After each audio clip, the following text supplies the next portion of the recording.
We see the world constantly moving. At the same time, we believe that every change that comes with it becomes an opportunity for us to help shape. Om Swastiastu. Perkenalkan, kami dari kelompok 16 akan mempresentasikan materi tentang kasus pemutusan hubungan kerja PT Nestle Indonesia di Pabrik Waru, Surabaya. Sebelum kami memulai presentasi, kami akan memperkenalkan diri terlebih dahulu. Nama saya Irma Putri Anggraini, NPM 19321210623. Baik, perkenalkan nama saya Anika Dian Celia, NPM 17321211562. Om Swastiastu. Perkenalkan, nama saya Heni Ayu Febrianti, NPM 19321211524 dari kelompok 16. Baik, di sini saya akan menjelaskan tentang sumber daya manusia. Yang pertama, secara etimologis, pengertian manajemen adalah seni dalam mengatur dan melaksanakan. Sumber daya manusia adalah individu produktif yang bekerja sebagai penggerak atau di dalam suatu organisasi, baik itu dalam institusi maupun perusahaan yang memiliki fungsi sebagai aset sehingga harus dilatih dan dikembangkan kemampuannya. Jadi, manajemen sumber daya manusia adalah program aktivitas untuk mendapatkan sumber daya manusia, mengembangkan, memelihara, dan mendayagunakan untuk mendukung suatu organisasi dalam mencapai tujuannya. Dan yang kedua adalah pemberhentian hubungan kerja manajemen SDM. Menurut Undang-Undang Nomor 13 Tahun 2003 mengartikan bahwa pemberhentian atau pemutusan hubungan kerja adalah pengakhiran hubungan kerja karena suatu hal tertentu yang mengakibatkan berakhirnya hak dan kewajiban antar pekerja dan pengusaha.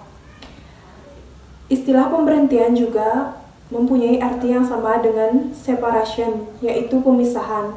Pemberhentian juga bisa berarti pemutusan hubungan kerja atau PHK karyawan dari suatu organisasi perusahaan.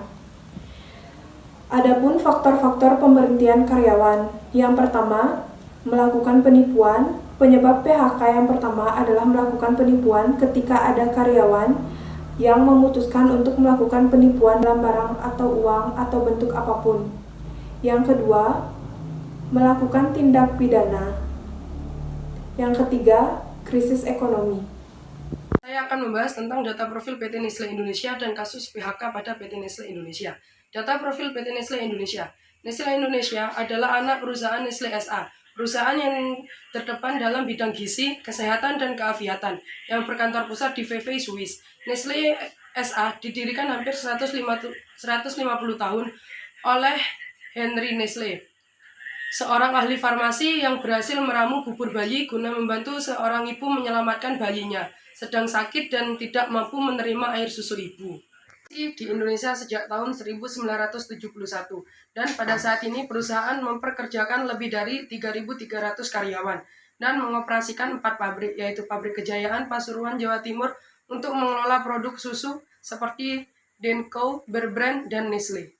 Ini adalah kasus PHK pada PT Nestle Indonesia. Dalam kasus PHK karyawan di Surabaya, PT Nestle Indonesia memastikan bahwa telah mengikuti prosedur yang telah diatur dalam hukum Indonesia, sesuai dengan peraturan perundang-undangan yang berlaku pada saat itu, yaitu Pasal 3 Undang-Undang Nomor 12 Tahun 1964 tentang PHK di perusahaan swasta. Dalam kasus ini menyatakan bahwa PT Nestle Indonesia telah mengabaikan hak para mantan karyawan PT Nestle Indonesia. Menurut Pembida Hidayatullah selaku Komisi 9 DPR, menuding keputusan yang dilakukan oleh PT Nestle Indonesia dilakukan secara sepihak yang tidak didasari kaidah aturan yang berlaku.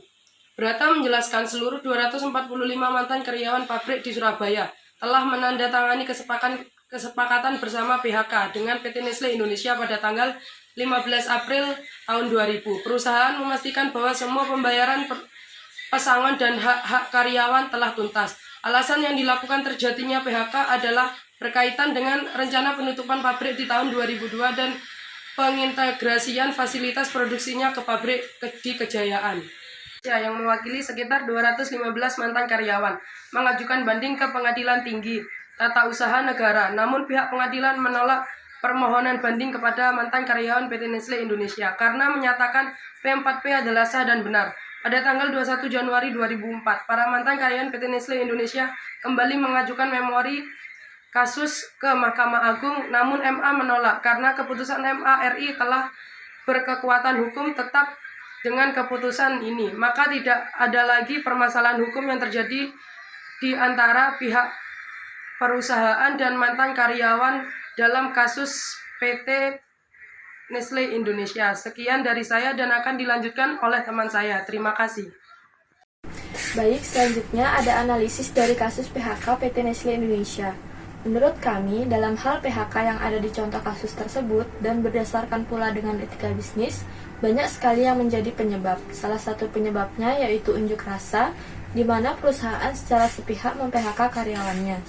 Itu membuat para karyawan menjadi tidak terima, padahal secara etika dalam suatu bisnis, hubungan antara perusahaan dan karyawan harus saling sinergi dan menguntungkan, sehingga keharmonisan bisa menciptakan kualitas pekerjaan menjadi lebih baik.